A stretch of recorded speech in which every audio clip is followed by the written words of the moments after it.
여러분 안녕하십니까? 9월 25일 수요일 아침입니다. 출발 딜사이트 시작합니다. 박명석입니다.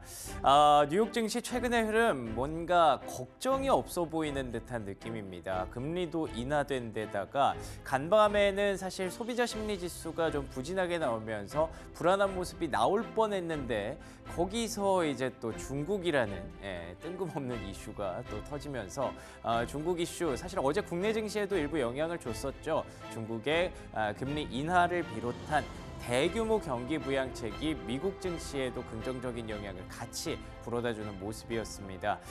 이런저런 퍼즐들이 하나씩 맞춰지면서 뭔가 완성되는 그림을 계속 보여주고 있는 것 같은데 이 상황에서 조금 그래도 걸리는 부분은 없는지 한번 체크해보고 넘어가야겠죠. 브리핑 뉴욕 출발하겠습니다. 자, 일단 뉴욕 증시 마감 상황 말씀드린 것처럼 뭐 크게 걱정할 건 아직은 없어 보입니다. 3대 지수 일제히 상승했고요. 나스닥 같은 경우에는 아직 고점을 만나지 못했지만 다우지수와 S&P 500 지수 오늘도 사상 최고치를 경신했습니다. 그런데 오늘은 나스닥이 조금 더 강했죠. 아무래도 엔비디아의 영향이 가장 컸다고 볼 수 있을 것 같습니다. 4% 가까이 급등했는데요. 엔비디아 뭐 새로운 얘기가 나왔나? 뭐 블랙웰 긍정적인 얘기가 나왔나? 그런 건 아니고요. 젠슨 황 CEO가 계속해서 좀 팔고 있었잖아요. 주식을 매각해야 되는 그 의무가 있었는데 그게 이제 뭐 공식적으로 좀 종료가 된 것 같습니다. 그 덕분에 더 이상 이제 큰 매물이 나오지는 않겠구나라는 기대감에 엔비디아가 좀 급등했다고 보여지고요. 잠시 후에 주가 차트 보면서 추가로 한번 설명을 드릴게요. 그리고 말씀드린 것처럼 중국 이슈가 가장 시장에 큰 화제가 됐습니다.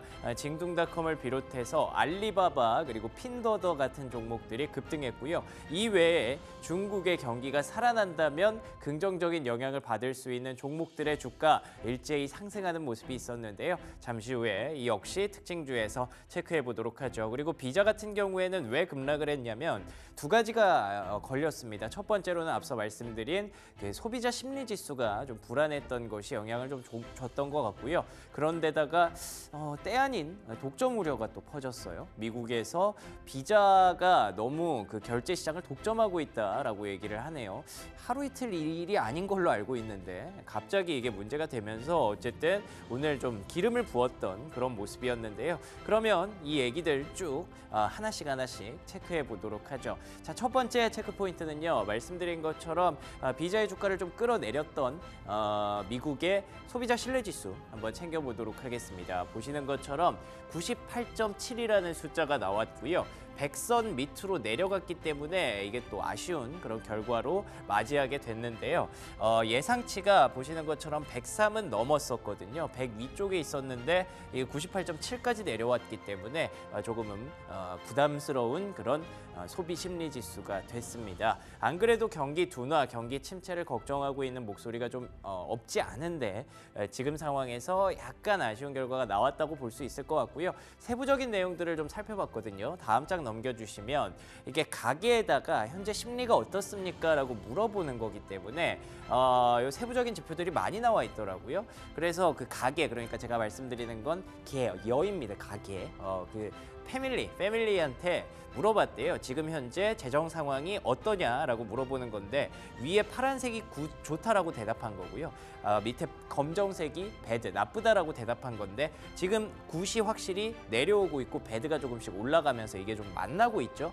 이게 이렇게 앞쪽처럼 크로스가 되면 그때는 진짜 뭐 거의 경기 침체가 왔다라고 봐도 되는 건데 거의 만나고 있는 상황입니다. 그런데다가 지금 상황은 저렇고 앞으로 6개월 동안은 어떨 것 같아? 라고 물어봤을 때 최근에는 그래도 금리 인하에 대한 기대감이 살아나서 그런지 좀 더 좋아질 것 같다가 높아졌었거든요. 그런데 다시 월스 쪽으로 올라오는 모습이 좀 눈에 띕니다. 이걸 걱정하는 대표적인 이유를 가장 첫 줄에 소개를 했더라고요. 그러니까 잡이라고 얘기를 했는데 고용이라고 해석할 수도 있고 가게 입장에서는 일자리 문제라고 해석하는 게 조금 더 적절하겠죠. 그러니까 안 그래도 매달 첫째 주마다 고용 발표될 때마다 뉴욕 증시 출렁거리잖아요. 그게 자꾸 가계의 어떤 가처분 소득에 소비 심리에 영향을 계속 주고 있나 봅니다. 그래서 다음 장 넘겨주시면요. 경기 둔화 그리고 침체 요걸 가르는 건 진짜 한 끗 차이인 것 같아요. 하강과 침체는 한 끗 차이라는 제목을 달아봤는데요. 앞으로 그럼 12개월 동안 리세션이 올 것 같아요, 안 올 것 같아요? 라고 물어봤을 때 뭔가 좀 올 것 같아요 라고 대답하는 비율이 확실히 좀 높아졌습니다. 이게 결국에는 앞서 보셨던 것처럼 잡, 그러니까 일자리 문제에서 계속 온다고 보시면 될 것 같고요. 그래서 지금 가계에서 원하는 것은 경기 침체 올 수도 있을 것 같고 불안하니까 다음 장 넘겨주시면 또 한 차례의 B컷을 원하고 있습니다. 60% 넘는 비중으로 이게 높아지는 결과가 만들어졌죠. 글쎄요, 모르겠습니다.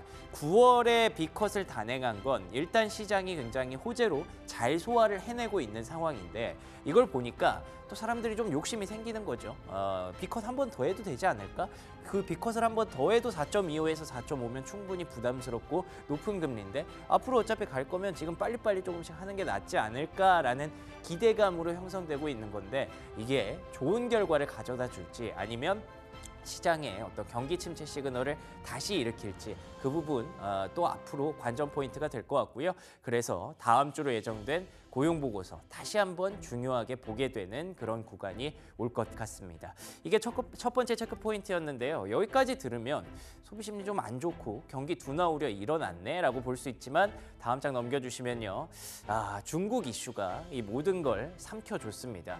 일각에서 이런 얘기를 쓰더라고요. 경기 부양에 대한 바주카포를 발사했다. 얼마나 강력했길래 바주카포라고 얘기를 할까 봤더니요.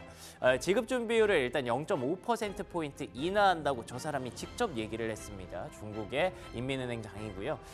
그렇게 되면 유동성 1조 위안이 투입될 것이다 라고 저 사람이 또 직접 얘기했습니다. 이거 분석한 게 아니라 얘기를 한 거기 때문에 오피셜리하게 말한 거기 때문에 중국에서 뭐 오피셜리하게 말하는 건 정말 진짜 오피셜해야 말할 수 있는 거거든요. 그렇기 때문에 이거는 이제 확정적이라고 보시면 될 것 같고요. 이와 동시에 영래포 금리도 떨구고 주택 대출 금리도 떨어뜨려서 앞으로 금리 인하를 뭔가 좀 미국의 B컷을 기다렸다는 듯이 강력한 바주카포를 발사했습니다. 이뿐만이 아니라 기업들에 대한 어떤 긍정적인 부분도 있었어요. 자사주 매입, M&A 이런 것들을 할 수 있게 대출을 확대해 주겠다라고까지 열어준 걸 보면 중국이 확실히 경기 부담 그리고 부동산 우려, 중국 증시에 대한 침체 이런 것들을 다 알고는 있었는데 쉽게 하지는 못했겠죠. 왜냐하면 위안화와 달러와의 격차가 너무 크게 벌어지고 있으니까. 달러는 계속 고점인데 위안화만 계속 떨구면 이거는 투자 심리, 외국인들의 투자가 계속 미국 쪽으로 흘러들어갈 수밖에 없으니까. 그런데 미국이 B컷을 했고 앞으로도 B컷에 대한 목소리가 높아지는 과정에서 중국이 뭔가 자신 있게 이제는 카드를 좀 꺼낸 것 같습니다. 그러면 중국 증시 어제 급등했던데 계속 투자를 해야 될까요? 다음 장 넘겨주시면 첫 번째 힌트는 여기서 한번 찾아볼 수가 있을 것 같습니다. 역시나 국제유가죠. 국제유가가 중국이 이렇게 좋아진다라고 하면 바로 반응하는 상품 가격입니다. 그런데 오르다가 약간 좀 목에 걸렸죠.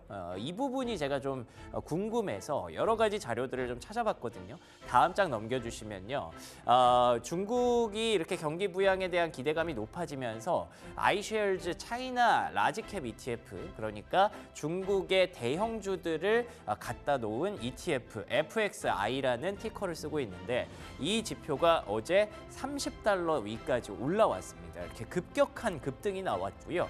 이 정도의 급등이 나올 때가 사실 여러 차례 있었기 때문에 이 부분에 대해서 이걸 중국을 믿어도 될까? 또 속는 거 아닐까? 라고 걱정하시는 분들이 있는데 여기가 굉장히 중요한 매물대를 앞에 두고 있기 때문에 이 $30 위쪽으로 안착해서 넘어간다면 또 다른 반등 랠리를 기대할 수 있을 거고 지금 시장에 재료가 많지 않잖아요. 금리 인하까지 다 땡겨 쓴 마당이기 때문에 새로운 재료를 원하던 시장에 굉장히 중요한 그런 이슈가 될 수 있다는 거죠. 그렇게 되면 수급에 쏠림이 나올 수 있다는 점에서 차이나를 비롯해서 신흥국 증시에는 굉장히 좀 좋은 호재가 될 수 있는 그런 재료가 나온 것 같습니다.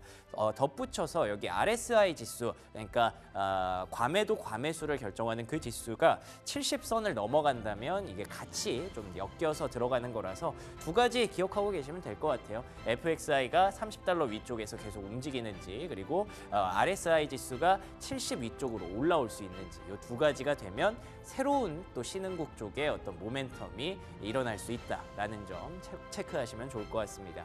자, 그리고 마지막 체크 포인트 하나만 더 볼게요. 이런 이슈들이 좀 나오다 보니까 괜히 이 사람 얘기가 한 번 더 걸리네요. 보우먼 이사, 나만 B컷에 동의하지 않았다. 나는 B컷이 앞으로도 있어서는 안 된다고 생각한다라고 굉장히 좀 강하게 계속 얘기를 하고 있는 그 사람인데, 한 사람만 이렇게 하면 사실 소수 의견인 거잖아요. 그래서 별로 저는 크게 관심 갖지 않으려고 했는데 이런 이슈들이 나오니까 또 신경이 쓰이더라고요. 그 이유들을 한번 체크해 봤습니다. 성급한 승리 선언이 안 된다라고 얘기하는 이유가, 이렇게 되면 한 번 더 B컷 해주겠지라는 기대감, 막연한 기대감이 시장에 쌓일 수밖에 없고, 막연한 기대감은 곧 버블을 만들고 그 버블은 오히려 큰 악재로 돌아올 것이다 라는 걸 걱정하는 거죠. 그래서 경기 침체 우려 시그널도 가중될 수 있다는 부분, 아시는 것처럼 B컷을 2번 연속하면 이건 진짜로 시장에서 뭔가 문제가 있지 않을까라고 생각할 수 있는 부분이거든요. 그런데다가 중국까지 저렇게 강력하게 바주카포를 쐈을 때 시장에 돈이 좀 넘치면서 다시 한번 인플레이션이 자극되지 않을까. 충분히 일리 있는 세 가지 배경이더라고요. 그래서 앞으로는 고용이 다시 올라오는 것도 중요하겠지만 조만간 또다시 이 인플레 지표, 물가 지표를 또 중요하게 보게 되는 그런 국면이 올 수도 있을 것 같아서 유가와 중국의 경기 부양책의 어떤 영향력 이런 거 보면서 물가 영향까지 쭉 한번 앞으로 체크해 보시면 좋을 것 같습니다. 자, 그러면 특징주로 넘어가 보도록 하겠습니다. 뭐 이렇게 여러 가지 얘기들이 있는데도 불구하고 어쨌든 증시는 올랐고요. 어쨌든 S&P 500과 다우지수는 사상 최고가를 경신하는 모습을 보여주고 있습니다. 누군가는 뭐 빨간색이 있지만 그래도 누군가는 녹색을 그려주고 있을 정도로 계속 서로 주고받고 끌어주고 당겨주고 하는 그런 랠리가 그러니까 금리 인하의 어떤 긍정적인 영향들이 계속 좀 전체적으로 전파되고 있다고 봐야 될 것 같고요. 테슬라, 홈디포, 캐터필러 그리고 엔비디아 같은 종목들 한번 살펴보면 좋을 것 같습니다. 이 중에서 첫 번째 종목은 아무래도 엔비디아가 4% 급등했다는 부분이겠죠. 다음 장 넘겨주시면 말씀드린 것처럼 엔비디아의 이제 젠슨 황 CEO가 본인이 팔아야 하는, 매각해야 하는 주식을 다 팔았다고 합니다. 그 액수를 보니까 이번에 판 게 9,500억? 뭐 그 정도 된다고 하더라고요. 예. 그 돈으로 뭐 할지 궁금하기는 한데 어찌됐든 이 매각이 끝났으니까 대규모 매도는 이제 더 이상 나오지 않겠다라는 자신감이 형성되면서 엔비디아 주가가 4% 가까이 급등했는데요. 차트를 제가 가져온 이유는 뭔가 변동성이 계속 있었던 흐름들이 최근에 7월, 8월, 9월 들어와서 엔비디아는 변동성 속에 계속 갇혀 있었던 것 같아요. 근데 그게 점점 한쪽으로 수렴되고 있는 분위기죠. 이 120달러 부근에서 박스권 등락을 지속하다가 한 번의 방향성을 좀 보여줄 것으로 예상이 되는 만큼 앞으로는 이 좁아지는 박스권을 잘 챙겨보시기 바랍니다. 다음 장 넘겨주시면 두 번째 특징주로는 중국 수혜주 어떤 종목들이 있었는지 봐야겠죠. 말씀드렸던 것처럼 징둥닷컴, 핀더더 그리고 알리바바 이렇게 중국 ADR 종목들이 이슈가 됐음에도 불구하고 이 외에 다른 종목들도 충분히 봐야 되기 때문에 일단은 첫 번째로 생각하는 게 원래 캐터필러가 보잉과 캐터필러 두 개가 중국 수혜주로 가장 좀 유명했던 종목이잖아요. 그 역할, 그 명성 그대로 입증을 해줬습니다. 보시는 것처럼 4% 급등하면서 사상 최고가 랠리를 또 달려왔고요. 자세히 보니까 이미 중국에서 굴삭기 수요, 굴삭기 매출이 조금씩 높아지고 있었더라고요, 최근에. 그래서 이와 관련해서 뭐 중장비뿐만 아니라 경기 민감주들 오늘 국내 증시에서도 잘 챙겨 보시는 포인트가 돼야 될 것 같고요. 라스베가스 샌즈라고 하는 카지노 업종도 강세를 보였습니다. 중국의 경기가 살아나고 중국인들이 가처분 소득이 늘어나고 좀 여행도 많이 다니면 이제 미국 쪽의 카지노도 좀 좋아질 것이고 마카오 쪽에도 이게 갖고 있기 때문에 마카오도 긍정적인 효과를 발휘할 수 있지 않을까 기대를 하는 건데 역시나 중국이 살아난다라고 하면 경기 민감주 그리고 중국 소비주 이 두 개가 가장 중요한 포인트가 되겠네요. 자, 마지막 특징주 하나만 더 볼까요? 마지막 특징주로는 넷플릭스 가져와 봤습니다. 역시나 52주 신고가 경신 랠리를 달리고 있는 종목 중에서 하나 꼽아봤는데요. 2% 넘게 상승했습니다. 경기 둔화 속에서 최고의 선택이 좀 되고 있는 것 같아요. 경기가 안 좋으면 사실 앞서 보셨던 것처럼 소비자 신뢰지수상으로 뭔가 가게에서 약간 일자리에 대한 걱정도 하고 경기에 대한 걱정도 하고 있잖아요. 그러면 아무래도 소비를 좀 줄이고 집에서 넷플릭스를 본다든지 뭔가 여가 활동을 집안에서 하려는 모습들이 좀 늘어날 가능성이 있기 때문에 그중에서도 가장 베스트, 가장 1등주인 넷플릭스가 이렇게 신고가 랠리를 좀 달리고 있다는 거 참고하시면 좋겠네요. 힌트가 될 수 있을지 궁금하네요. 자, 여기까지 브리핑 뉴욕이었고요. 잠시 후에 프리미엄 미국 주식으로 인사드리겠습니다.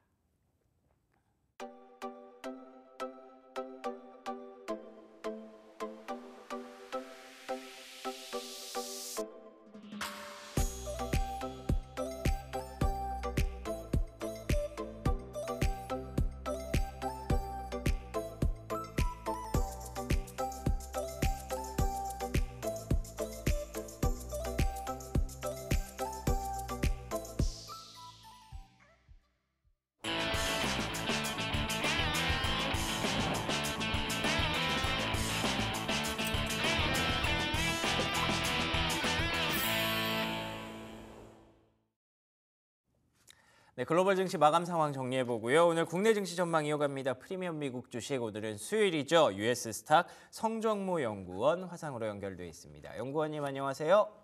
네, 안녕하십니까. 네, 반갑습니다. 자, 간밤에도 뉴욕 증시 역시나 3대 지수 일제히 상승했고요.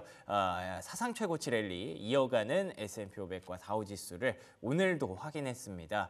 뭐 계속해서 긍정적인 분위기가 좀 들어오고 있는 느낌인데 어떤 부분들 좀 보셨는지 궁금합니다. 어제 아무래도 가장 시장에서 중요했던 거는 중국의 이제 팬데믹 때보다도 더 강력했던 경기 부양책을 쏟아냈던 그런 발표가 있었는데요. 물론 이제 중국의 경기 부양책 발표 때문에 장 초반에는 조금 상승세를 보였다가 미국의 컨퍼런스 보드 소비자 신뢰지수 경제 지표가 조금 부진하게 나오면서 그때 장이 조금 흔들렸지만 결국에는 이렇게 좀 경제 지표가 안 좋으니까 금리를 더 가파르게 인하하겠구나 그런 기대 심리가 작용하면서 금리에 민감한 그리고 특히 AI 섹터 위주로 어제 조금 수급이 몰린 것 같습니다.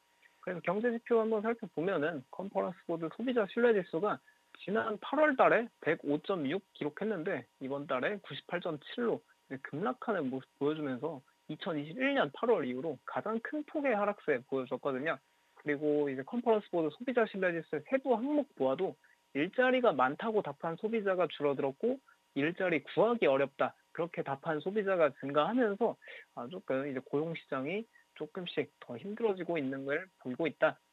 그래서 지난 9월 FOMC 때 연준에서 50bp 금리 인하한 게 적합한 선택이었고 다음 FOMC 때도 50bp 인하하면서 조금 경제를 다시 이제 활기를 되찾게 해주지 않을까 그런 기대감이 현재 작용하고 있습니다 시장에. 그래서 CNE 트레드워치에서 보아도 이제 어제 컨퍼런스 보드 소비자 신뢰지수 발표 이후에 바로 즉각적으로 50bp 인하 11월 FOMC에서 50bp 인하 확률이 더 우세하게 이렇게 높아지는 모습 확인되고 있고요. 좋습니다. 50bp 인하 베팅이 좀 우세하다라고 보여주셨는데 이 영향에 대해서 좀 걱정하시는 분들이 있는데 혹시 연구원님 이 B컷이 2번 연속 이어지게 되면 혹시 시장에 좀 악영향이 되지는 않을까요? 어떻게 보시는지 좀 궁금합니다. 아무래도 시장에서 50bp 금리 인하를 하면은 2000년대 이후로 금리 인하 케이스 상으로는 50bp 인하 이상 했을 때 항상 시장이 이제 경기 침체로 받아들이고 급락하는 경향이 있었는데 근데 이번 2024년 금리 인하 사이클은 조금 과거와는 다르다고 볼 수 있는 게 뭔가 이제 좀 중국의 경기 둔화 영향도 있고 그래서 이게 인플레이션이 쉽게 발생하지 않는 국면이다 보니까 현재 중국에서 경기 부양책을 세게 내놓은 이유도 중국이 현재 만성 디플레이션에 조금 접어들었습니다. 그래서 중국이란 국가가 디플레이션을 미국을 비롯한 세계 각국에 수출하고 있는 상황에서 사실상 이제 인플레이션 문제는 좀 줄어들고 있고 고용 문제만 좀 잡으면 되는데 그래서 50bp 금리 인하는 인플레이션을 재점화한다기보다는 고용 시장의 활기를 되찾게 해주는 그런 식으로 좀 받아들이는 게 괜찮은 접근 아닐까 저는 그렇게 생각하고 있습니다. 좋습니다. 그러면 50bp 두 번 연속이 나온다고 해도 오히려 호재로 받아들일 가능성이 높아 보인다라는 의견 주셨는데요. 말씀 중에 중국의 어떤 대규모 경기 부양책도 이런 맥락에서 나오는 거다라고 정리를 해주셔서 그 얘기 한번 해볼게요. 뭐 일각에서는 바주카포가 쏴졌다, 뭐 이런 얘기들을 하던데 얼마나 강력했길래 경기 부양책에 이렇게 시장의 주목이 쏠렸을까요? 중국의 이번에 어제 나왔던 경기 부양책이 사실상 중국이랑 국가의 금융시장이 개방되고 나서 가장 강력했던 그런 경기 부양책으로 볼 수 있는데 팬데믹 때보다도 더 강력한 경기 부양책을 쏟아냈습니다. 아무래도 이제 중국이 팬데믹 이후로 조금 만성적인 경기 침체에 시달리고 있고 좀 부동산 문제도 심각하다 보니까 이 지급 준비율을 2018년 이후로 최저 수준으로 인하하겠다 그런 예고를 하고 있고 또 상황에 따라 이 은행의 지급 준비율 더 인하하겠다 그런 발언도 이제 쏟아내고 있고요. 그리고 단기 정책 금리 인하랑 주택담보대출 금리 인하 이제 금리 관련한 거는 모든 걸 다 인하하면서 시장에 유동성을 공급하겠다. 그리고 중국 주식시장이 워낙 망가졌다 보니까 주식시장을 이제 부양하기 위해 증시 안정화 기금도 조성하고 주식시장에 직접적인 자금 지원도 하겠다라면서 중국에서 이제 대규모 경기 부양책을 쏟아내서 이게 과연 중국의 현재 만성적인 경기 부진, 경기 둔화 문제를 좀 개선시켜 줄 수 있을까? 그런 의구심의 시선도 있긴 하지만 그래도 일단 시장에서는 중국이 경기 부양책을 내니까 이번에 한번 조금은 믿어보자. 그러면 수혜 기업들도 찾아보자. 그런 식으로 받아들이고 있는 상황입니다. 좋습니다. 그러면 중국 수혜주, 지금 또 상황이 좀 달라졌기 때문에 과거의 중국 수혜주랑 좀 다른 종목이 나올 수도 있을 것 같거든요. 어떤 종목들 보고 계신가요? 맞습니다. 중국 수혜주 하면은 과거에는 이제 뭐 직접적으로 중국 주식 ADR로 상장돼 있는 알리바바, 징동닷컴, 핀두오두어 그런 기업도 많이 이제 꼽혔지만 그 기업들이 과거만큼의 이제 현재 미국의 빅테크 기업들과 경쟁할 정도의 그 정도 구도는 이제 좀 망가진 상황이고 그래서 중국의 산업적 측면을 봐야 되는데 산업이랑 소비적 측면에서 일단 금리 인하가 중국에서 이렇게 지급 준비율 인하가 시작되고 유동성 공급이 시작되면은 가장 먼저 반응하는 섹터는 소재 섹터입니다. 아무래도 중국의 전 세계 구리 수요의 50% 이상을 중국이 차지하고 있는 상황이다 보니까 앞으로 갈수록 AI 시대의 데이터 센터 건설도 증가하고 그리고 이 전기화 과정에서 각종 전기 케이블들 그리고 전기차, 뭐 풍력 발전 터빈 그런 쪽에 구리가 많이 사용되다 보니까 이런 구리 관련 섹터, 소재 섹터 한번 관심 있게 지켜보시면 좋을 것 같고요. 그래서 관련 기업으로는 미국의 S&P 500 상장 기업으로는 이 구리 기업 프리포트 맥모란이 대표적이다. 이런 거 한번 체크해보면 좋을 것 같고 그리고 또 엘버말, 우리도 S&P 500의 리튬 채굴 업체인데 아무래도 세계 최대 전기차 시장이 중국이다 보니까 중국에서 이렇게 유동성을 공급하면 전기차 시장도 좀 활기를 되찾고 그리고 리튬 섹터도 활기를 되찾지 않을까 그런 기대감이 있는 상황입니다. 그 외에도 이제 럭셔리 섹터도 한번 지켜볼 필요가 있는데 이 중국 하면은 전 세계 럭셔리 소비의 큰 손이라고 많이 불리고 있습니다. 그러니까 중국인들이 다 해외여행 가면서 럭셔리 구매하고 하는 건데 이 중국인들이 이제 좀 기준금리 지급 준비율 인하도 되고 유동성 공급에 따라 좀 해외로 나가고 이제 중국 내에서도 럭셔리 소비 다시 시작하지 않을까 그런 기대감은 여전히 유효한 상황입니다. 실제로 현재 24년 글로벌 럭셔리 소비 증가량이 2.8% 나오고 있는데 이게 이 정도로 낮았던 이 성장률은 과거 닷컴 버블 그리고 금융위기 그리고 2015년에서 16년에 있었던 중국 증시 그 버블 붕괴하고 코로나 팬데믹 이후로는 이렇게 저조한 성장률이 없었거든요. 럭셔리 산업에서. 아무래도 이렇게 럭셔리 산업이 이런 좀 대위기 이후에는 항상 반등했던 모습을 보여주고 있으니까 이번에도 중국의 경기 부양책이 성공한다면은 럭셔리 소비도 좀 반등 기대해 볼 수 있지 않을까. 그래서 럭셔리 섹터도 좀 접근해 볼 필요가 있는데 이 럭셔리 섹터에서도 조금 선별 작업이 필요합니다. 이제 과거 럭셔리 중국에서도 어떤 이제 명품 제품 좋아하냐 보면은 유머니 브랜드라고 해가지고 좀 나를 과시하고 이제 신흥 부자를 알리는 거죠. 이제 로고가 화려하게 장식돼 있고 누가 봐도 저 사람 명품 입었구나 알 수 있는 브랜드들이 과거에는 잘 나갔는데 최근에는 조금 조용한 럭셔리 뭐 그 로고를 숨기는 그런 식으로 표현해서 올드머니 스타일 그런 브랜드들이 잘 나가는 경향이 있습니다. 그래서 그런 쪽으로 접근해 보면 좋겠다 싶어서 기업들 한번 체크해 보면은 이제 유럽에는 이제 올드머니로 기업으로 브루넬로 쿠치넬리 같은 기업이 대표적으로 꼽히지만 미국 상장사로는 폴로 랄프 로렌이 지난 1년 동안 이런 올드머니 트렌드에 올라타서 한 64% 주가 상승률을 보여준 사례가 있거든요. 반면에 이제 뉴머니 브랜드로 꼽히던 구찌 모기업 캐린 같은 경우에는 마이너스 한 47% 하락했던 사례가 있고, 그래서 이런 트렌드에 따라 조금 랄프 로렌 같은 기업도 지켜보시면 좋을 것 같다. 실제로 이번 가을에 언론사나 패션 매거진 그런 쪽에서는 올 가을에는 드비오 룩이란 게 유행할 거다 이야기하고 있는데, 사실상 이제 말장난으로 이름만 자꾸 바꾸는 거지 다 그냥 조용한 럭셔리의 연장선인 올드머니 룩의 연장선상이다 보시면 될 것 같습니다. 그래서 올드머니 룩의 상징이라 볼 수 있는 랄프 로렌 이 기업도 최근 12년 동안 주가가 조금 잠잠하고 좀 우여곡절을 겪었는데 12년 만에 브랜드가 거의 부활하는 모습을 보여주면서 실적도 많이 개선되고, 그래서 현재 이 월봉 기준으로 주가 보시면 2013년에서 15년에 기록했던 사상 최고치를 이제 10년 만에 다시 한번 경신하려고 도전하고 있는 상황입니다. 그래서 럭셔리 의류 섹터에서는 랄프 로렌 한번 중요하게 지켜보면 좋을 것 같겠고요. 그리고 이런 핸드백, 또 럭셔리 섹터에서 중국인들이 핸드백도 많이 구매하고 하는데, 현재 전 세계에서 가장 빠른 성장률을 보여주고 있는 핸드백 브랜드는 미우미우입니다.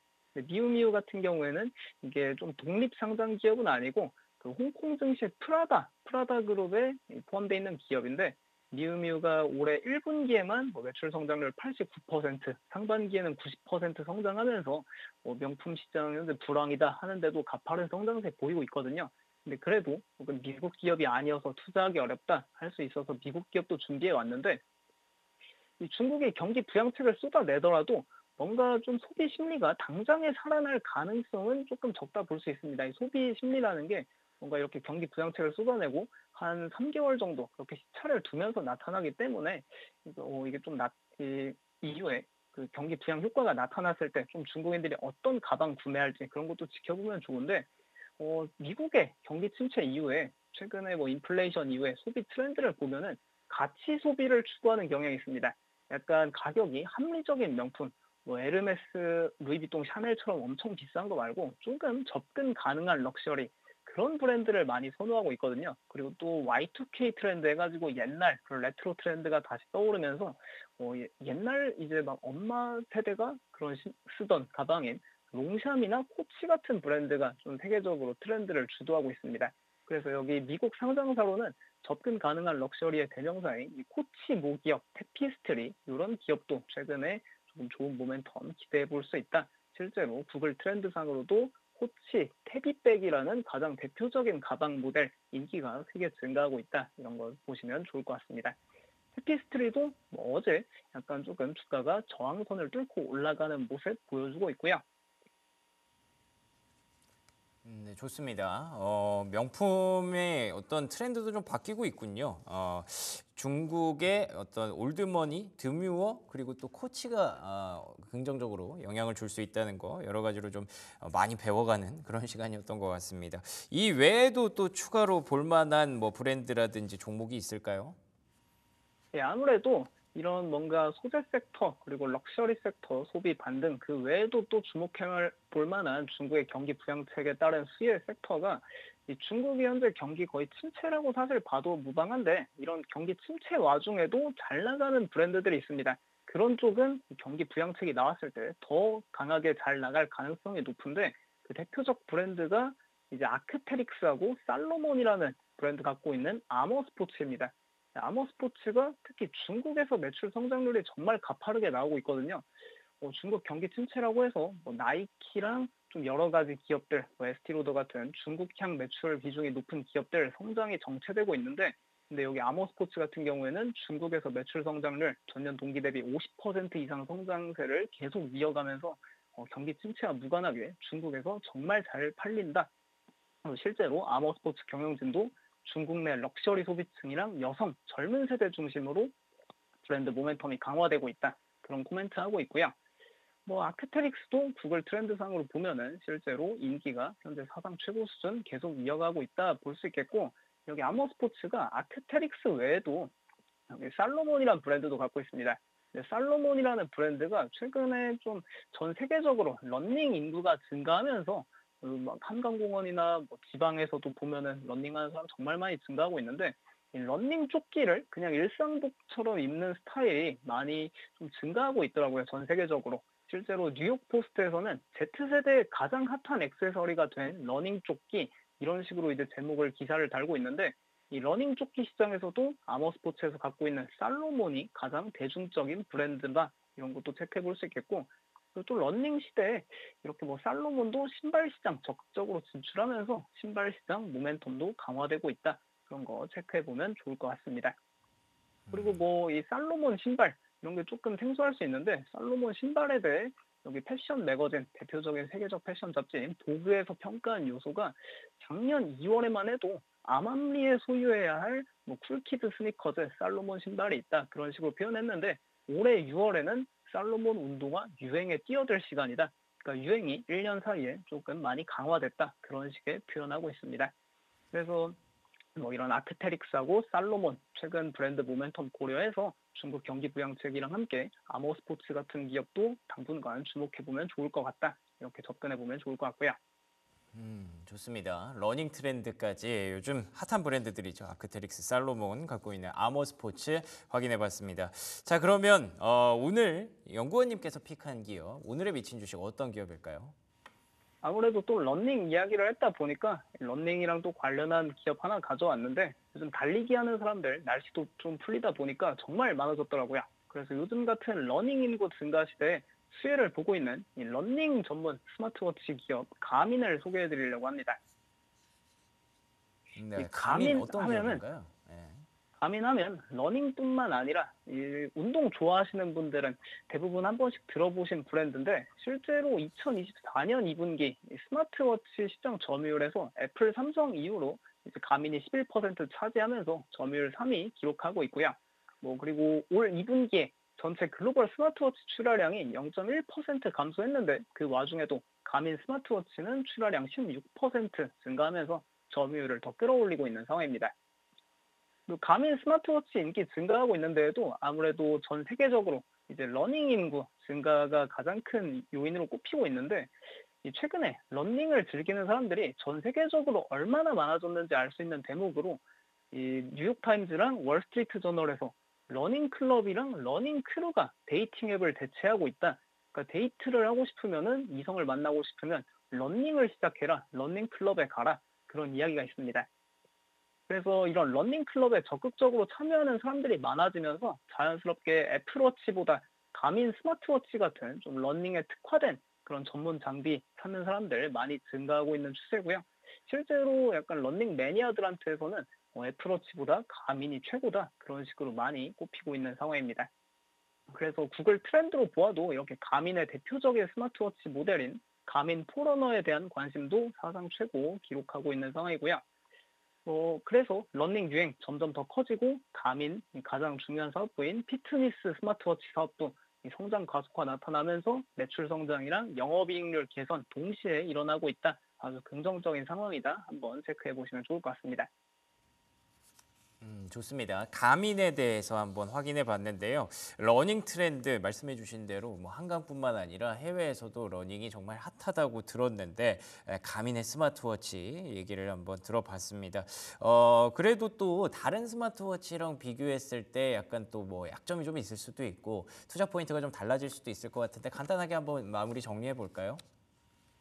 예, 일단 가민 주요 투자 포인트 살펴보기 전에 월가 투자 의견 먼저 체크해 보면은 약간 가민에 그렇게 좀 경쟁 우려를 많이 꼽으면서 결국 애플워치한테 밀릴 거다. 그런 경쟁 우려가 많다 보니까 투자 의견이 매수 한 곳, 중립 6곳, 비중 축소 3곳 해서 전반적으로 부정적인 의견들이 좀 많은데 아무래도 이 투자 의견이 최근에 좀 가민에 대해 많이 업데이트 되지가 않은 상황이고 현재 세계적으로 러닝에 대한 관심이 빠르게 증가하고 있고 그리고 또 가민 스마트워치에 대한 인지도도 점점 증가하고 있는 상황 고려하면 앞으로 긍정적인 투자 의견 업데이트 기대되고 있고요.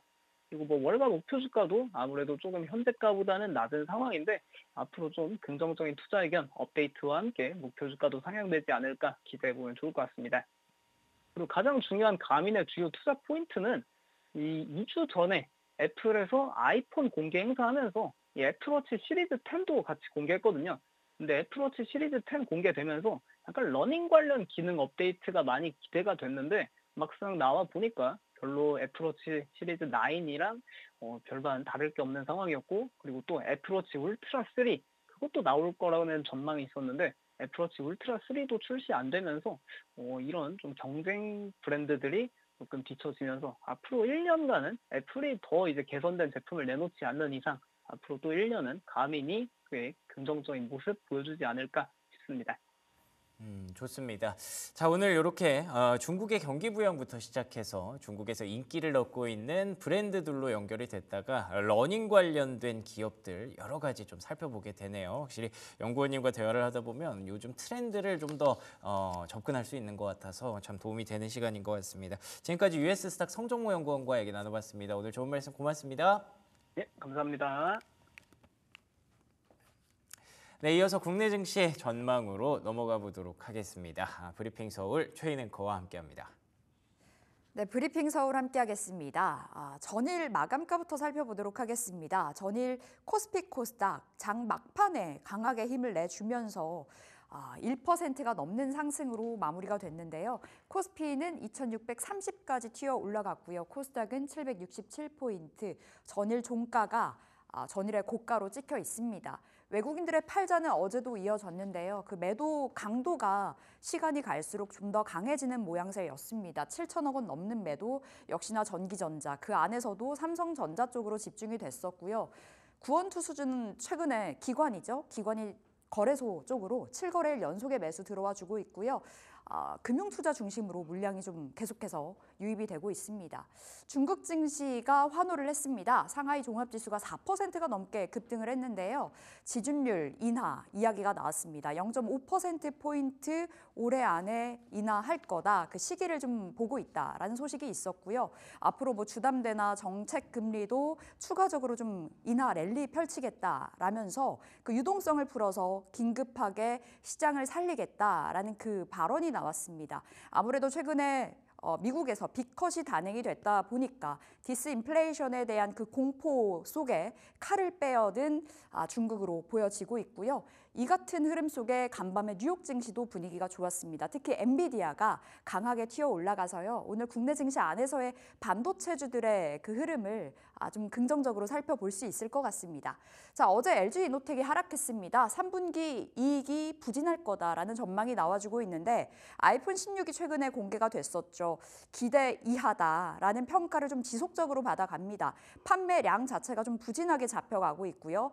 애플 인텔리전스에 대한 그 실망감이 계속해서 자리를 잡아가는데 LG이노텍 목표 주가 대신증권에서 현재 대비 10% 낮췄고요. 주가 2% 가까이 떨어졌습니다. 삼즈엔터테인먼트는 3%의 상승, 오름폭을 좀 반납을 하긴 했습니다만 사랑의 하츄핑이 국내에서 엄청난 인기를 끌고 있고 중국으로 진출을 했는데 벌써 관객 740만 명이 돌파가 됐다고 합니다.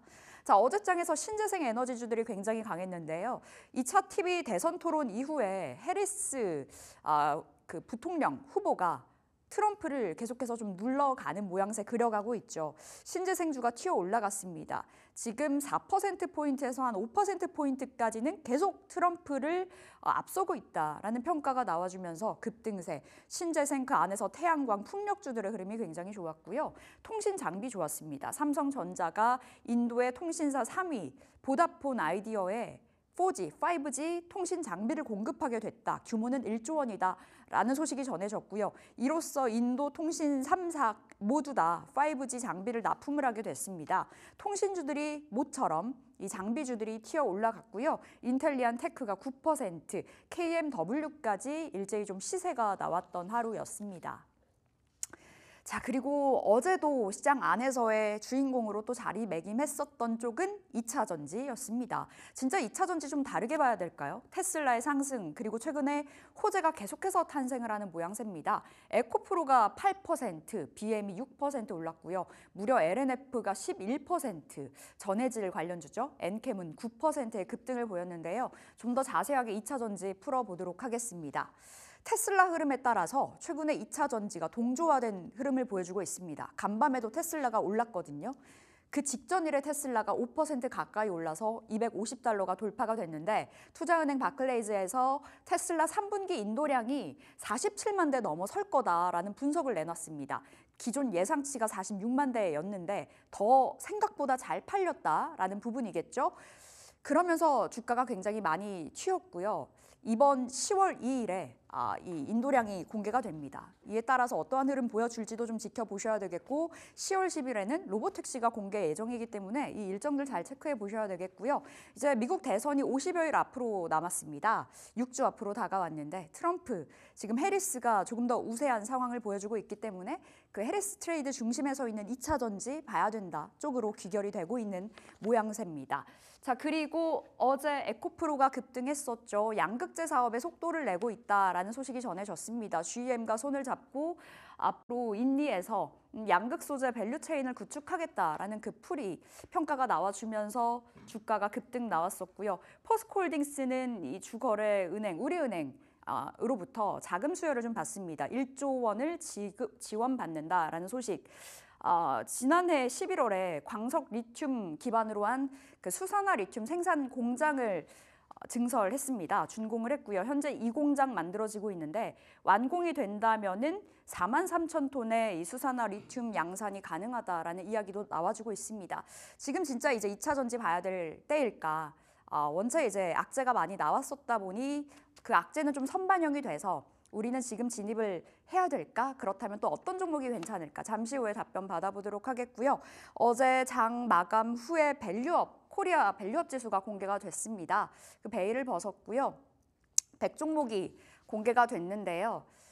유가증권 시장 안에 있는 종목 67개 기업 그리고 코스닥에서는 33개 기업이 들어갔습니다.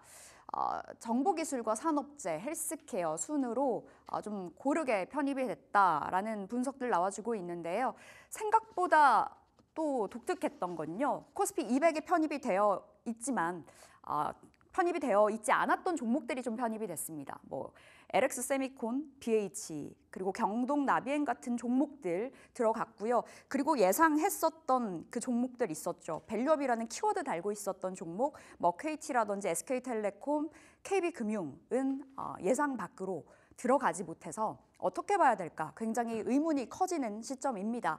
어제 밸류업 지수 공개가 됐기 때문에 오늘 세론으로 좀 작용이 될지 아니면 다른 시각으로 바라봐야 될지 2차 전지, 밸류업 이야기 나눠보도록 하겠습니다. 자, 궁금한 종목 Y로 넘어가 볼게요. 오늘은 나도투자자문 이재규 본부장 함께하겠습니다. 어서 오세요. 안녕하세요. 네, 본부장님. 첫 번째, 우리 2차 전지부터 풀어보도록 하겠습니다. 최근에 2차 전지 반응이 굉장히 좋은 것 같은데요. 악재는 진짜 다 선반영됐는지, 그렇다면 우리 지금 진입 가능할까요? 네, 일단 2차 전지는 반등이 좀 더 이어질 가능성이 높다라고 보고 있습니다. 악재가 이미 다 선반영됐다. 이 부분에 대해서는 저도 공감의 의견을 좀 표현하고 싶고요. 실질적으로 이제 2차 전지 같은 경우는 저점대에서 꽤나 반등이 나와 있는 상황입니다. 근데 여기서 이제 테슬라 쪽에서 인도량이 늘어날 것이다라는 이야기가 나오고 있고요. 우리가 여기서 이제 체크를 좀 해봐야 되는 부분이 미국에서 어쨌든 금리 인하를 시작을 한다라는 거죠. 근데 금리 인하를 한다라고 한다면 차량 쪽에 대한 구매력이 올라갈 가능성이 높다라고 보고 있는 거고, 그렇게 된다라고 한다면 전기차 쪽에 대한 메리트가 다시 한번 부각될 가능성이 있다라고 보고 있습니다. 게다가 지금 독일 같은 경우도 보조금을 다시 한번 지급하겠다라는 이야기들이 이렇게 정책적으로 나오면서 어떻게 보면 캐즘 극복의 과정에서 굉장히 유리한 고지에 놓여 있다라고 보시면 좋을 것 같습니다. 그래서 저는 개인적으로 2차 전지 같은 경우는 올라오긴 했어요. 지금 네. 보시면은 뭐 LG 에너지 솔루션이라든지 몇몇 기업들 같은 경우는 저점 대비해서 30% 넘게 올라온 기업들도 꽤나 있거든요. 그렇기 때문에 단기적으로 이제 공격적으로 접근하시긴 조금 부담이 될 수가 있지만 그래도 추세적으로는 일단 지난 저점대를 이탈할 가능성은 낮다라는 말씀을 드리고 싶습니다. 그래서 우리가 이걸 좀 수급적인 부분으로 접근할 필요가 있다라고 저는 보고 있거든요. 우리가 뭐 반도체 업황이 나쁠 것이다라는 이야기 그거 아니고요. 반도체 업황 같은 경우는 전 3분기 3분기, 4분기 계속해서 좋을 거라고 보고 있고 뭐 2차 전지는 어떻게 보면 반도체에 비해서는 살짝 안 좋은 부분들이 여전히 있거든요. 하지만 수급적인 부분에서 생각을 해봐야 됩니다. 반도체 쪽에서 자금이 빠져나간다라고 한다면 2차 전지 쪽으로 들어갈 가능성이 굉장히 높다라는 말씀을 드리고 싶고 실질적으로 미국에서도 M7 중에서 테슬라의 주가 흐름이 굉장히 좋죠. 네. 그래서 우리가 수급적인 논리, 업황 쪽에서도 악재가 이제 선반영됐기 때문에 2차 전지가 개선될 가능성이 높은데 그것보다 더 중요한 것은 저는 수급적인 부분이라고 생각을 하고 있습니다. 그래서 자금이 2차 전지 쪽으로 넘어온다라고 한다면 저는 추가 상승의 가능성이 굉장히 높다라는 의견 드려보도록 하겠습니다. 수급 논리에 의해서 2차 전지 반등 이어질 거다라는 분석이신데 그렇다면 중장기적으로는 원체 괜찮고 단기적으로는 조금은 좀 올라온 자리여서 부담이다. 네, 라고 맞습니다. 정리를 좀 해주셨고요. LNF는 어떻게 봐야 될까요? 어제 LNF가 한 11%의 급등을 보여줘서 너무 놀랐거든요. 근데 사실 계속 이야기되는 거는 뭐 양극재, 리튬, 업황 자체가 원체 이제 탄산 리튬 가격이 반등의 기미가 보이지 않아서 펀더멘탈 측면에서는 아직인데 주가가 이렇게 뛰니까 이거 어떻게 봐야 될까 싶거든요. 일단 뭐 어제 굉장히 반가웠죠. LNF도 그렇고 에코프로, BM도 그렇고 오랜만에 양극재 기업들이 올라왔는데 우리가 8월 달에 전체적인 수출 금액을 보면 저점을 잡고서 조금씩 개선이 되고 있는 것 같아요. 그렇기 때문에 업황이 개선되고 있는 과정에서 테슬라라든지 2차 전지 쪽에 대한 자금이 전반적으로 유입이 되기 때문에 양극재 기업들 같은 경우도 반등이 나오고 있다라고 보시면 좋을 것 같습니다. 그래서 LNF 같은 경우도 반등이 좀 더 나올 거라고 보고 있는데 우리가 이제 이 양극재 기업들이 굉장히 탄력적인 모습을 보였었던 과거의 모습을 생각해 본다면 네. 살짝 실망스러울 수는 있을 것 같아요. 그러니까 탄력도가 좀 둔화될 가능성은 있다라고 보고 있거든요. 그러니까 주가의 흐름 자체가 좀 느리게 이어질 가능성이 있다라고 보고 있고 다만 주가는 우상향을 좀 더 만들어갈 가능성이 있다라고 보고 있습니다. 그래서 지금 우리가 2차 전지 내에서도 뭐 전구체라든지 양극재라든지 셀사라든지 계속해서 선순환이 진행이 되고 있는데 어떻게 보면 지금 양극재가 가장 느리거든요. 네. 어제 굉장히 특징적인 게 LNF를 비롯한 양극재 쪽으로도 자금이 들어왔는데 그동안 자금이 들어오지 않았었던 분리막 쪽으로도 자금이 들어왔습니다. 뭐 SKI 테크놀로지라든지 WCP에도 오랜만에 자금이 들어왔는데 선순환이 된다라는 개념으로 좀 접근을 하시는 게 어떨까라는 말씀을 드리고 싶고요.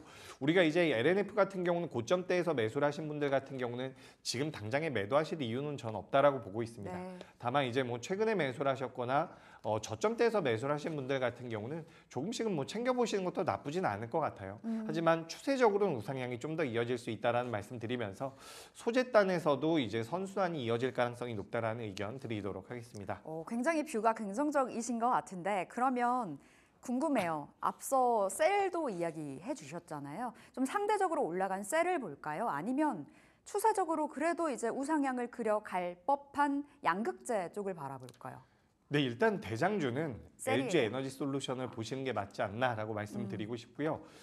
그래서 이제 그 밑단에 있는 종목군들을 공략한다라고 한다면 뭐 양극재 쪽에서는 저는 포스코 퓨처엠을 좋게 보고 있고요.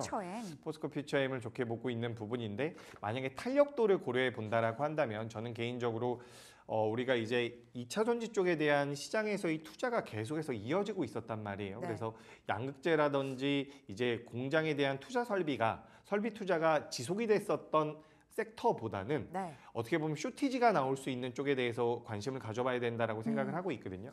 그래서 우리가 이제 소재단에서는 오히려 음극재 쪽이 네. 가장 메리트가 크지 않나라고 저는 생각을 하고 있습니다. 음극재라든지 전구체 이런 것들에 대한 관심도가 저는 필요하다라고 보고 있거든요. 그래서 LNF도 좋지만 탄력적인 모습을 원한다라고 한다면 소재단에서는 뭐 말씀드렸던 것처럼 음극재와 전구체 쪽을 보시는 게 어떨까. 그래서 포스코 퓨처엠 같은 경우는 음극재도 엮여 있어요. 그래서 네. 포스코 퓨처엠 같은 경우는 양극재 쪽만 엮여 있는 게 아니기 때문에 큰 기업 중에서는 포스코 퓨처엠이 어떨까라는 의견 드려보도록 하겠습니다. 알겠습니다. 이렇게 답변 받아봤고 SK 이노베이션은 본부장님 어떻게 봐야 될까요? 사실 이제 석유 쪽으로도 묶어서 볼 수 있잖아요. 이제 중동 긴장감이 날로날로 고조가 되어 가면서 유가도 널뛰고 있고 지금 원체 이제 SK 이노베이션은 저평가받고 있다라는 평가를 받고 있어서 지금 자리에서의 진입은 어떻게 평가하세요? 좋습니다. 좋아요. SK 이노베이션 같은 경우도 더 빠질 가능성은 낮다라고 보고 있어요. 우리가 뭐 배터리라든지 유가라든지 이런 부분에 대해서 굉장히 민감성을 보일 수 있는 기업인데 기업 자체가 규모가 크다 보니까 또 테마성은 떨어집니다. 그래서 유가가 올라가고 빠지고에 의해서 주가의 변동성이 굉장히 커지진 않을 것 같은데 일단 방금 전에 앵커님께서 말씀을 하셨던 것처럼 저평가가 되어 있는 부분들이 있고요. 최근 이제 우리나라 시장에서 저평가되어 있었던 어떻게 보면 시장에서 소외가 되어 있었던 기업들의 자금이 들어오는 모습들이 이어지고 있기 때문에 SK이노베이션 같은 경우도 중장기로 보신다라고 한다면 지금 보유하고 계신 분들이라고 한다면 SK이노베이션을 테마주로 접근하시진 않았을 거예요. 그래서 그런 관점에서 본다면 저는 지금도 매수가 가능한 관점이고 보유가 가능한 관점이다. 네. 이렇게 말씀드리도록 하겠습니다. 보유 괜찮고 신규 진입도 괜찮고 SK이노베이션 이렇게 말씀 주셨고 그럼 2차 전지 내에서 탑픽은 포스코 퓨처엠인가요?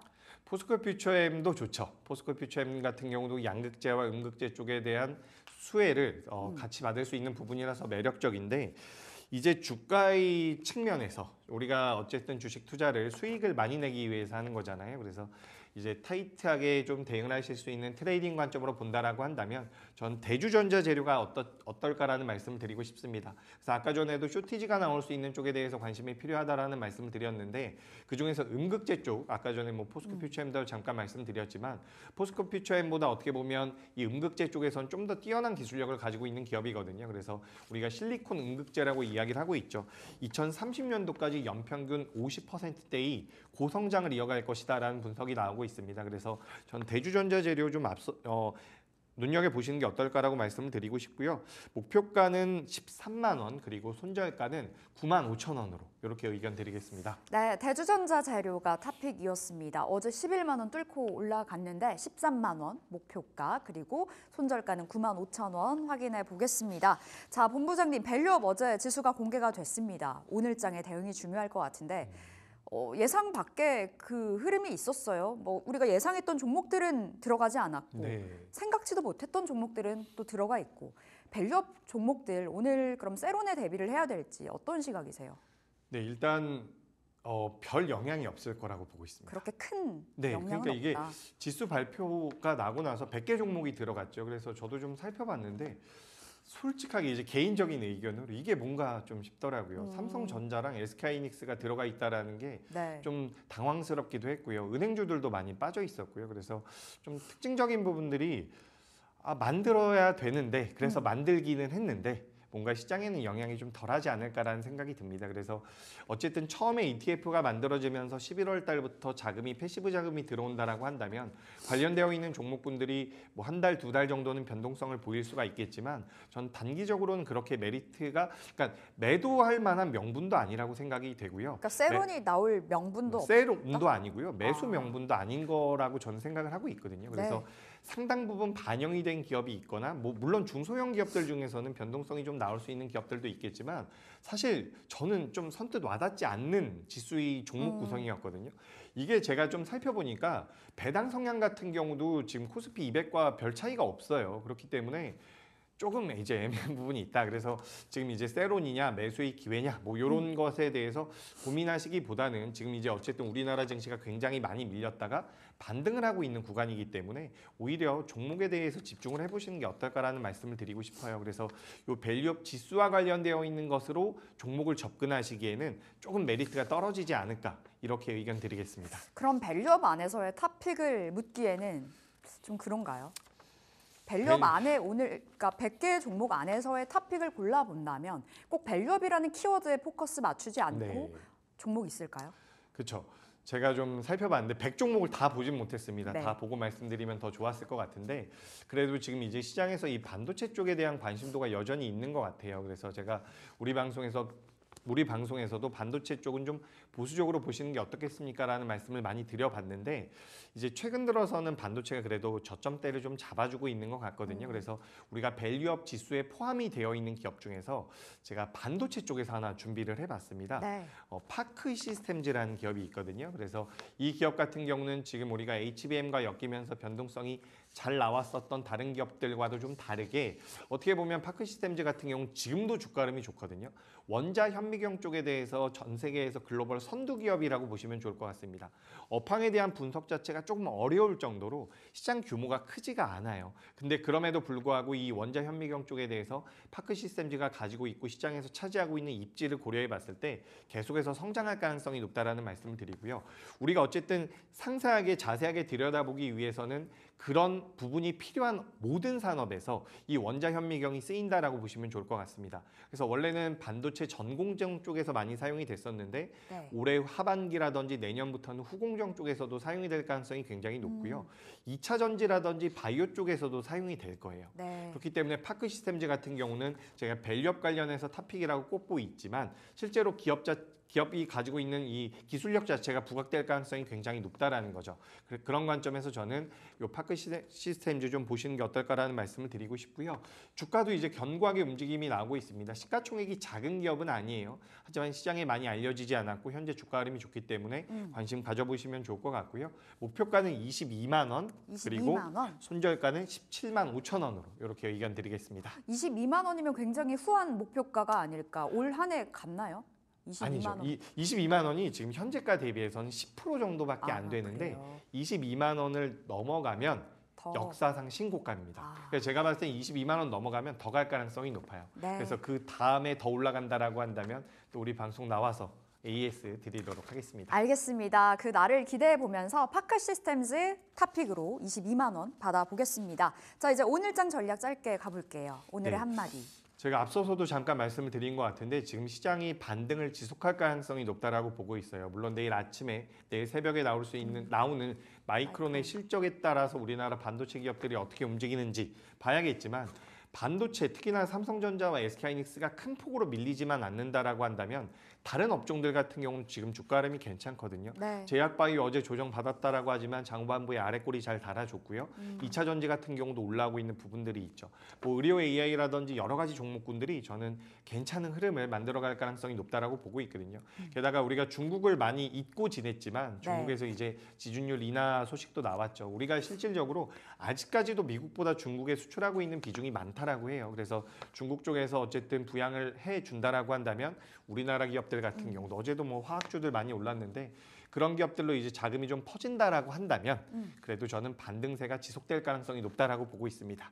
그래서 어쨌든 8월 달보다는 나은 장이 되지 않을까라는 의견 드리면서 저는 긍정적인 의견 네. 드려보도록 하겠습니다. 8월에 너무 힘들었잖아요. 앞으로 좀 지속적인 상승 가능한 쪽에 베팅을 해보자 말씀 전해주셨습니다. 자, 궁금한 종목 Y 여기서 인사드릴게요. 오늘 나도 투자자문 이재규 본부장 함께했습니다. 말씀 고맙습니다.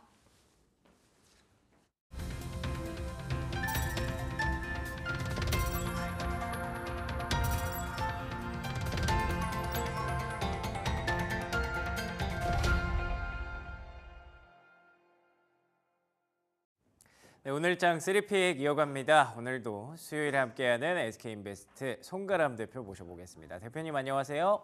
네, 안녕하세요. 반갑습니다. 네, 반갑습니다. 국내 증시, 글로벌 증시 전반적으로 훈풍이 좀 불어오고 있습니다. 이럴 때 어떤 종목으로 대응하면 좋을지 오늘의 픽 궁금한데요.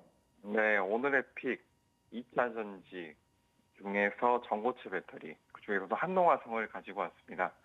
말씀해 주신 것처럼 어느 정도 훈풍이 불어오고 있는데요. 이런 훈풍 좀 더 이어질 수 있을지 체크를 해봐야 될 것으로 보이는데요.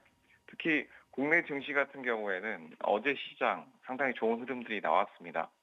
상당히 밀리는 흐름, 오후에 차익 실현 물량이 어느 정도 나오긴 했지만 아래꼬리 달면서 다시 올라오는 흐름들이 나왔고요. 특히 여기에서 2차 전지 그리고 우리가 계속해서 기대하고 있는 반도체 업종도 상승이 상당히 나왔습니다. 한미반도체 5%대 상승이 나왔고 특히 반도체주들 외에도 이런 대형주들, 2차 전지주들이 굉장히 좋은 흐름들이 나왔기 때문에 이 흐름들 좀 더 이어질 수 있을 것이라고 보고 있습니다. 이 흐름 중에서도 특히 이런 반도체 대형주들, 그 외에 전고체 배터리, 특히 지금은 전고체 배터리를 우리가 추가적으로 지켜볼 시기다라는 점도 말씀을 드리겠습니다. 좋습니다. 반도체, 2차 전지 쪽에서 흐름이 좀 이어질 가능성이 높다. 그런데 그 안에서 한농화성을 뽑아주신 이유가 더 궁금해지는데요.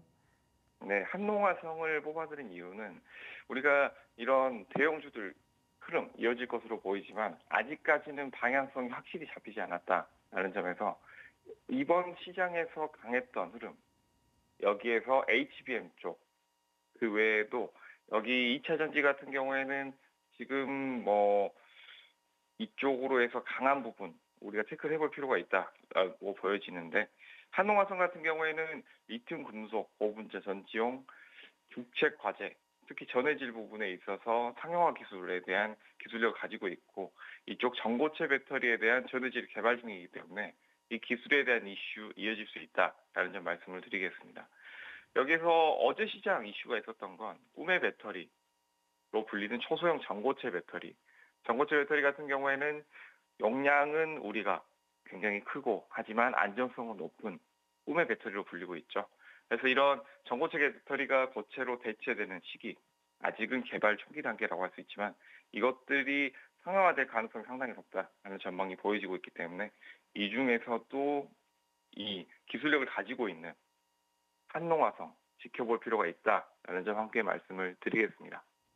좋습니다. 전고체 배터리 최근에 저도 좀 놀랐습니다. 삼성전기에서 이런 얘기가 나올 줄은 몰랐는데 초소형 전고체 배터리가 얘기가 나오면서 관련된 종목들이 움직이기 시작했죠. 한농화성 그 안에서 충분히 대장주가 될 수 있는 그런 역할을 할 수 있기 때문에 기대해 보도록 하겠습니다. 자, 그러면 가격 전략으로 정리해 볼까요? 네, 가격 전략 말씀드리도록 하겠습니다. 지금의 가격 전략은 단기 트레이딩 관점 먼저 가격 말씀드릴 텐데요. 매수가는 현재 가격에서 살짝 눌린 가격 24,000원 제시해 드리고요. 목표가 24,000원, 손절가 19,300원 제시해 드리도록 하겠습니다. 좋습니다. 지금 현재 주가는 29,000원인데요. 매수가는 살짝 내려왔을 때 24,000원으로 주셨고요. 목표가 24,000원, 손절가 19,300원으로 정리해 보겠습니다. 지금까지 송가람 대표와 함께 얘기 나눠봤습니다. 대표님 고맙습니다. 감사합니다.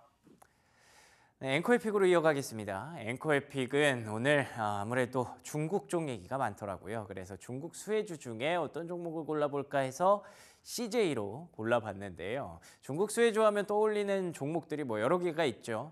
화장품주도 있고, 그리고 또 엔터주도 있고, 그리고 철강, 화학 이런 경기 민감주도 많은데 CJ를 고른 배경이 좀 있습니다. 중국의 금리나 경기 부양책뿐만 아니라 최근에 중국에 어떤 소비자들이 들어왔을 때 트렌드가 좀 바뀌고 있다고 하더라고요. 그게 성수동을 많이 간다고 하는데 이번에 성수동의 성수역이 성수 괄호 열고 CJ 올리브영역으로 바뀐다고 합니다. 다 다음 달부터 시작이 된다고 하죠.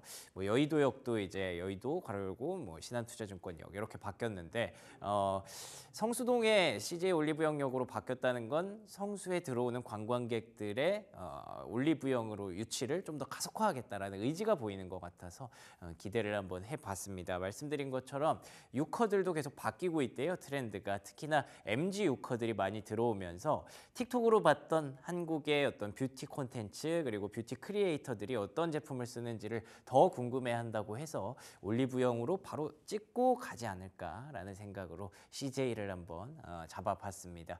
관심 있게 지켜보시면 좋을 것 같네요.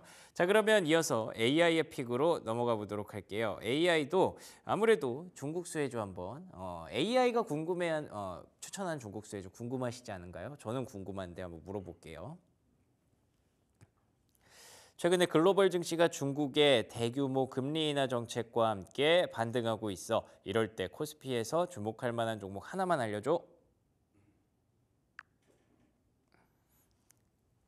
과연 AI의 픽은 어떨지 조금 걸리네요. 이런 상황에서는 중국과의 연관성이 높은 KSP 종목인 포스코 홀딩스를 주목할 만합니다. 중국의 경기 부양책이 철강 수요에 긍정적인 영향을 미칠 수 있기 때문에 포스코 홀딩스가 수혜를 받을 가능성이 큽니다. 좋습니다. 포스코 홀딩스, 철강 바로 떠올릴 수 있는 그런 섹터기는 하죠. 역시나 대표적인 종목 중에 하나가 또 나왔네요. 포스코 홀딩스 한번 주목해 보도록 하겠습니다. 자, 오늘의 3픽 한농화성, CJ 그리고 포스코 홀딩스로 정리하겠습니다. 조성우의 투자의 맛으로 이어갑니다.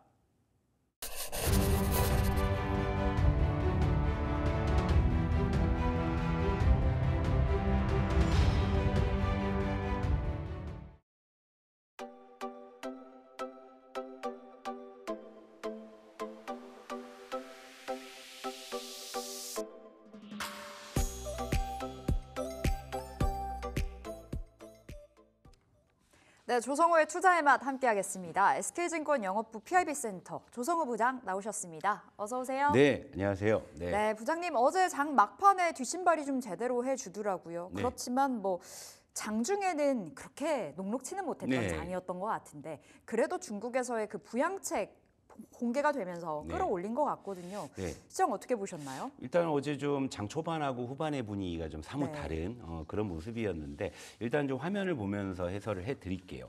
일단 뭐 비컷 이후에 어제도 좀 코스닥이 훨씬 더 상승폭이 크긴 했습니다만은 코스피가 이제 막판에 좀 뒷심을 발휘하면서 일단 이제 코스피도 이제 추세선을 돌파하는 그런 흐름이 나왔고요. 그리고 이제 코스닥은 지금 추세를 계속 만들어가는 그런 모습이에요. 그런데 코스피를 기준으로 어제 좀 장중의 흐름을 한번 볼 필요가 있습니다. 잠깐만요. 네. 어제부터 차트가 말썽이네요. 그러게요, 이게. 포맷을 한번 해야 되려나? 네. 자, 어제 이제 이 코스피 장중 흐름인데, 자, 장 초반만 하더라도 좀 이렇게 음봉으로 좀 가는 흐름이었어요. 그런데 이제 오후장 들어가지고 상승폭이 확대되는 그런 모습이었는데, 일단 두 가지의 배경이 거론이 됩니다. 일단 첫 번째는 아까 말씀하신 중국의 이제 부양책에 대한 그런 기대감. 여기에 이제 어제 그 KLS 그 밸류업 지수가 어제 공개가 이제 되면서 예. 장 막판에는 또 이제 거기에 따른 일부 이제 좀 리밸런싱 이런 부분들이 이제 반영이 되면서 이제 장후반에 상승폭을 이제 키우는 그런 모습이 이제 나타난 거죠. 어제 특히나 이제 동시호가에서도 코스피의 상승폭이 더 나왔다는 것은 이것은 좀 이제 밸류업 지수 발표로 인한 좀 일단 일부 좀 리밸런싱으로 추정이 되는 그런 효과들. 그러다 보니까 어제 수급 상황은 외국인이 어제도 코스피를 3,700억 정도를 좀 매도를 했어요. 그런데 어제 모처럼 기관이 5,700억 듬뿍 산 거죠. 네. 근데 이제 요 기관의 매수는 그래도 제가 봐도 아무래도 이제 밸류업 지수에 대한 리밸런싱 쪽에 대한 좀 그런 어떤 측면으로 좀 해석이 되는 측면들이 있고요. 물론 중국에 대한 경기 부양 기대감이라고도 하지만 저는 그게 좀 약간은 이게 그렇게 강한 재료였을까 싶은 게 어제 오전만 하더라도 장 초반에는 2차 전지가 강했고 반도체가 혼조, 바이오가 조정 이런 분위기였거든요. 장 초반에는 어떠한 모멘텀이었냐면 미국에서 이제 중국산 소프트웨어를 규제한다 이런 내용들이 있잖아요. 결국에 이제 중국 때리기 이런 쪽에 대한 어떤 모멘텀이 장 초반에 반영이 됐는데 갑자기 장후반에 손바닥 뒤집듯이 중국의 경기 부양책 사실 요건 좀 논리의 구성상 약간 네. 어폐가 있는 것 같아요. 물론 이제 부양책에 대한 기대감도 가져볼 수 있다라는 측면에서는 해석할 수 있겠지만 어제 일단 장 초반은 좀 중국 규제 쪽 그리고 장후반은 KLX의 밸류업 지수 쪽이 시장에 반영된 게 아닌가 저는 이런 식으로 좀 해석을 하고 싶다 이렇게 말씀드리도록 하겠습니다. 네, 어제 시장 전반적으로 한번 진단 들어가 봤고요. 시장 안에서의 최근의 주인공으로 등극이 됐습니다. 2차 전지는 진짜 어떤 시각으로 봐야 될까요? 어제 강하게 2차 전지가 질주를 해줬거든요. 네. 뭐 LNF가 11%, 에코프로 형제들 다 날아갔고요. 네. 지금 자리에서 2차 전지 어떻게 좀 얘기해 볼까요? 그러니까 이제 2차 전지는 제가 봐도 사실은 투자의 맛 처음 시작할 때부터 저는 뭐 2차 전지를 긍정적으로 말씀드렸습니다만 그때 물음표 그리고 얼마 전까지만 해도 여전히 의심. 하지만 이제는 의심의 단계는 넘어서는 게 아닌가 저는 이제 그런 생각이 좀 많이 이제 드는데요. 일단 화면 좀 볼게요. 일단 이제 코덱스 2차 전지 산업의 차트를 보게 되면 정고점을 어제 돌파하는 그런 흐름.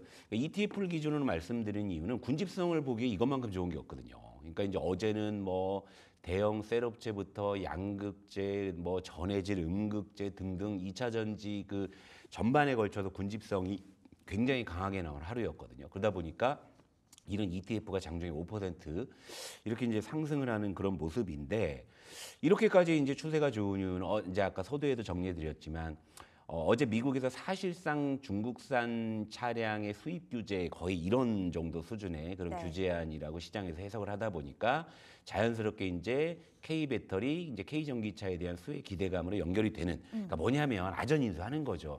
자, 지금 이제 2차 전지가 불이 붙기 시작을 하니까 탈만한 거를 대충 집어넣어 보면 활활 탄다 이거예요. 예. 그러니까 이제 그런 어떤 이제 시장의 어떤 심리가 더 이제 확대 재생산되는 그런 분위기죠. 그러니까 비컷 이후에 금리 인하 기대감으로 2차 전지 힘을 받겠다 싶었어요. 그런데 여기에 미국에서 중국산 전기차를 규제한다 이런 식으로 이제 해석이 되니까 네. 더 이제 탄력이 강화되면서 그 동안에는 이제 일부 셀업체 이런 쪽의 시세였다면 지금 이제 군집성이 더 확대되는 이런 모습인데 자 화면을 더 볼게요. 그리고 제가 어제 여러분들께 이 논리를 제시해드렸어요. 1등주가 아니라 이제는 이등주, 중소형주, 순환매, 키 맞추기 이 논리를 말씀을 드렸는데 저 어제 에코프로 머티 같은 경우에는 그렇게 크게 움직이진 않았거든요. 근데 제가 어제 에코프로 머티가 이랬을 때 차라리 에코프로 쪽이 지금 가격이 좋다. 빠르게 키 맞추기가 나올 거다 했는데 어제 에코프로가 장중에 12% 급등 나오잖아요. 지금 그러니까 시장이 계속적으로 어떠한 이제 좀 추세가 잡혀가는 상황이라고 하면 여러분들 그러니까 이런 거죠. 조바심의 논리라는 거 있잖아요. 그러니까 야 2차 전지 계속 가는데 아씨 뭐 여기서 LG엔솔 좀 부담인데 에코프로 머티 어제 너무 올랐잖아. 이런 수급들이 이제는 에코프로 덜 오른 쪽 그죠? 이런 쪽 그리고 어제는 뭐 음극재나 뭐 심지어 뭐 장비 쪽까지도 수급이 확산되는 그런 모습이 감지가 된다라는 거죠. 그리고 이제 또 하나 보자면 자 어제 여전히 지금 전고체 쪽이 시장에서 굉장히 핫한데 한농화성 물론 이제 최근에도 추세 기세는 좋지만 제가 어제도 이랬잖아요. 한농화성보다는 차라리 레이크 머티리얼즈가 나았을 수도 있다. 했는데 어제 장중에 그런 어떤 차별화되는 흐름들이 나오잖아요.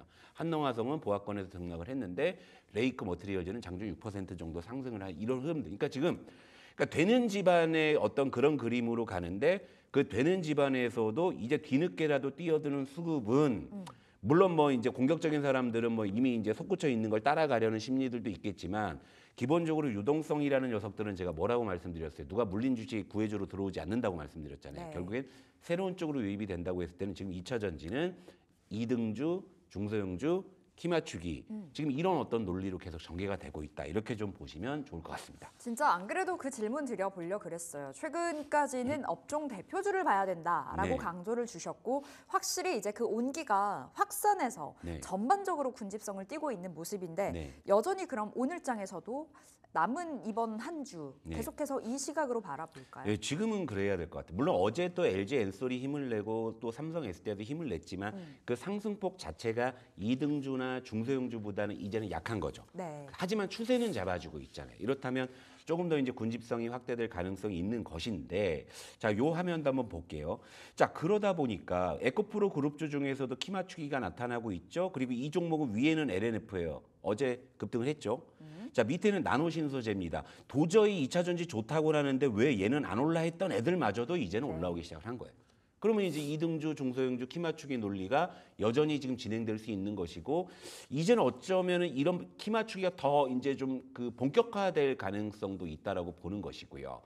그리고 지금 2차 전지 쪽이 계속적으로 좀 군집성이 확대되면서 이제는 온기가 퍼져 나가니까 그러니까 이제 이런 종목들도 올라오는데 참 여기서 제가 그냥 또 뭐 종목을 하나 픽하자면 요 PNT라는 종목이거든요. 2차 전지 이제 장비 쪽으로도 이제는 그런 어떤 좀 온기가 확산될 가능성 있다라는 그런 관점인데 어제 PNT가 참 그래도 제가 처음에 이제 오전 중으로 좀 종목을 픽했을 때는 가격이 좀 괜찮았는데 장 막판에 얘가 좀 상승폭을 확대했습니다만 오히려 이제 그런 군집성 확대를 확인할 수 있는 그런 시그널이라고 저는 생각을 하거든요. 그런데 2차 전지 쪽이 여전히 이제 실적에 대한 그런 물음표는 여전히 갖고 있는 단계란 말이에요. 그러니까 아직 의심의 시각을 갖는 측면에서 본다면 어쨌건 주가는 올라서 이제 좋기는 한데 근데 얘들이 지금 당장에 뭐 실적이 뭐 드라마틱하게 뭐 좋아질 게 있어 하면서 아직은 좀 의심의 시각이 있는 것도 사실이거든요. 네.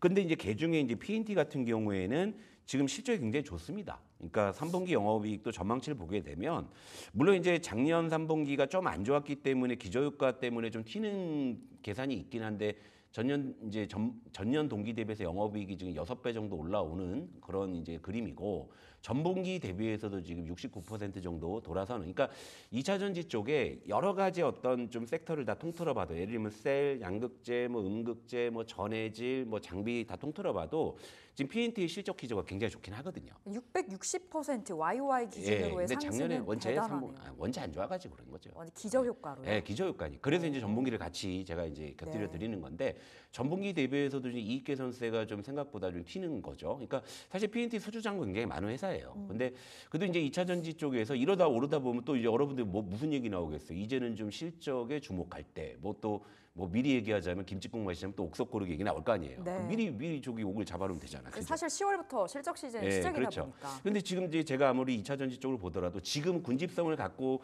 오면서 올라오는 건 다 좋은데 아무래도 실적 시즌이 되면 실적에 조금 더 포커스를 맞춰야 되는 상황이잖아요. 그렇다면 P&T가 개중에 2차 전지 쪽에서는 현재 기준으로 봤을 때 실적 기조가 굉장히 좋으니까 예. P&T도 한번 여러분들께서 관심을 가져보시면 어떨까. 여기다 이제 좀 장비 쪽으로도 이제 좀 확산될 타이밍이 된 것 같으니까 이렇게 한번 좀 정리를 해봤습니다. 이제 네. 2차 전지 안에서도 순환매가 계속해서 돌 거거든요. 그렇다 보니까 좀 상대적으로 덜 올라간 쪽에서 그리고 실적이 받쳐주고 있는 P&T 알아보자라고 말씀 전해주셨습니다.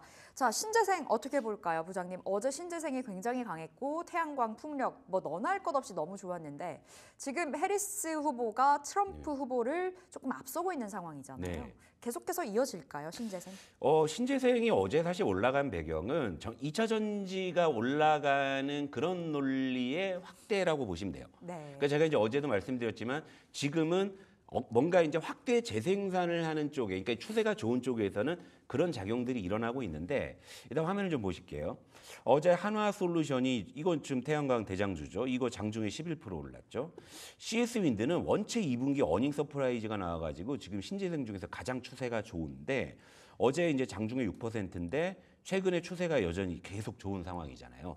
그리고 이제 한화솔루션은 좀 이제 바닥에서 횡보하다가 어제 올라온 모습인데 어제 중국산 뭐 전기차 사실상 규제한다 이런 내용들 보면 앞으로 이제 또 중국 대리기가 더 이제 강화되겠구나. 특히 네. 이제 미국 대선이 이제는 코앞으로 다가왔잖아요. 아무래도 이제 표를 얻기 위해서는 좀 더 그런 발언이 거세질 가능성이 있죠.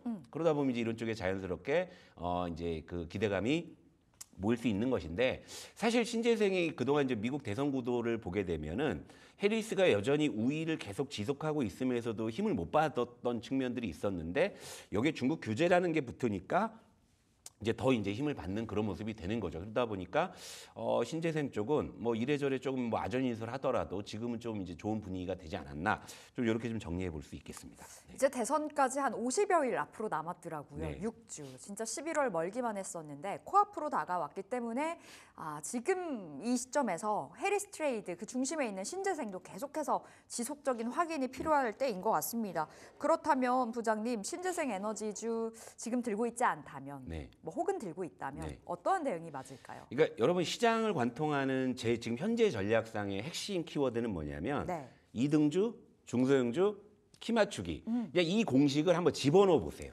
신재생이 좀 한번 넣어보자. 뭐가 좀 한번 넣어보자.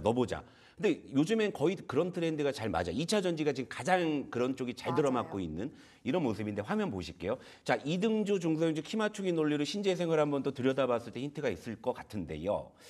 자, 위에는 CS 윈드예요. 누가 봐도 지금 추세가 제일 좋잖아요. 추세가 제일 좋다라는 거는 가격 부담을 이야기할 수도 있는 것이죠. 그런데 CS 윈드의 2등주라고 할 수 있는 CS 베어링은 바닥에서 이제 좀 추세를 잡는 모습이죠. 자, 키 맞추기를 기대해 볼 수가 있겠죠. 자, 이런 힌트를 하나 찾아볼 수 있겠고. 자, 이제 태양광 쪽도 가볼게요. 자, 한화솔루션. 물론 어제 장중에 11% 급등하면서 좋은 모습을 보였지만 자, 밑에 있는 HD 현대에너지솔루션은 어제 장중에 4% 정도 상승이 그쳤는데요. 자, 이렇게 지금 대장주가 뭔가 좀 기세를 올렸을 때 바로 붙을 수 있는 논리는 역시 이등주, 중소형주, 키 맞추기 이렇게 볼 수 있겠죠. 그러면 앞에 있는 이 풍력주 그리고 이제 지금 보여드리는 요 태양광주에 요 이제 공식을 대입해서 딱 보자고 하면 결국에는 지금 태양광주가 풍력주 대비해서는 가격 메리트가 있는 상황이 되겠죠. 그러면은 그런 쪽에서 일단은 첫 번째 픽을 할 수가 있는 것이고 그리고 이등주의 논리로 봤을 때는 CS 윈드 대비해선 CS 베어링이 지금 현재 가격 메리트가 상당히 있는 상황이잖아요. 그럼 이 신재생주에 대해서 그럼 이렇게 접근해 볼 수 있겠죠. 자, 최선호주는 상대적으로 가격 메리트가 있는 태양광 쪽에서도 이등주 중소형주인 HD 현대에너지솔루션이 네. 가장 지금 현재 상황에서는 좋아 보이겠죠. 그리고 이 HD 현대에너지솔루션은 제가 일전에도 바닥권에서 픽해드릴 때 상한가를 기록하기도 한. 그러니까 지금 구간에서는 안 오르면 횡보, 오르면 급등 이런 쪽의 이제 어떤 논리를 기대해 볼 수 있겠고.